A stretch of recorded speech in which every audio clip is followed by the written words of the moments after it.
Velkommen til animationsteamen. Her er jeres værter, The Warner Bros. I dag er vores gæst Cappy Cap Barnhouse, en pioner inden for animation. Velkommen, Cappy. Det er mig en ære at træffe jer. Du har da ikke ramt os endnu.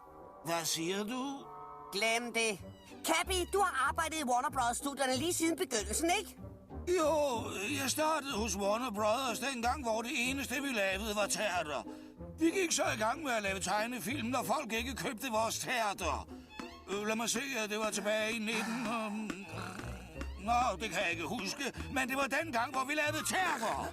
En dag kom chefen og Leon et eller andet og han sagde til mig, Cappy, i dag vil jeg ikke have, at du laver teater. I dag skal du lave en tegnefilm.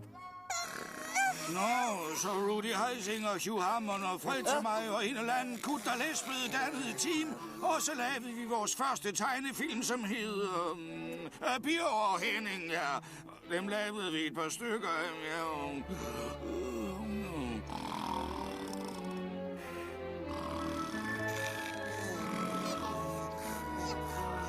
Teater! Vi lavede teater! Tegnefilmen kom senere. Og apropos tegnefilm, så lad os få det her afsnit i gang. Velkommen tilbage til animationsteamen. Så i 43 lavede vi Willy den sultne bændelorm. Man boede inde i en britisk bøffel, der hed Prudendale. Så lavede vi en masse fisketegnefilm. Fisk er nogle sjove væsener.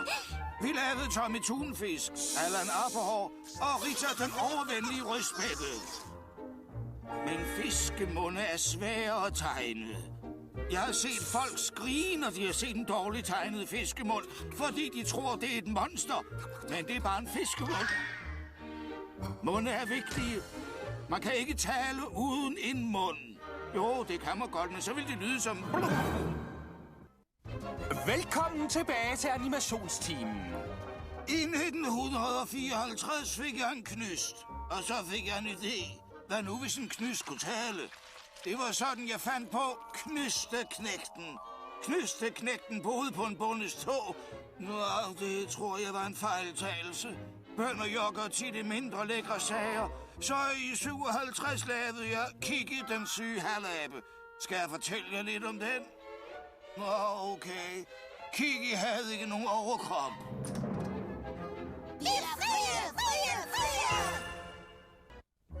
Godnat, Wacko. Godnat, Dot. Godnat, Jaco. Hey, kan jeg vide, hvad der er sket med Cappy?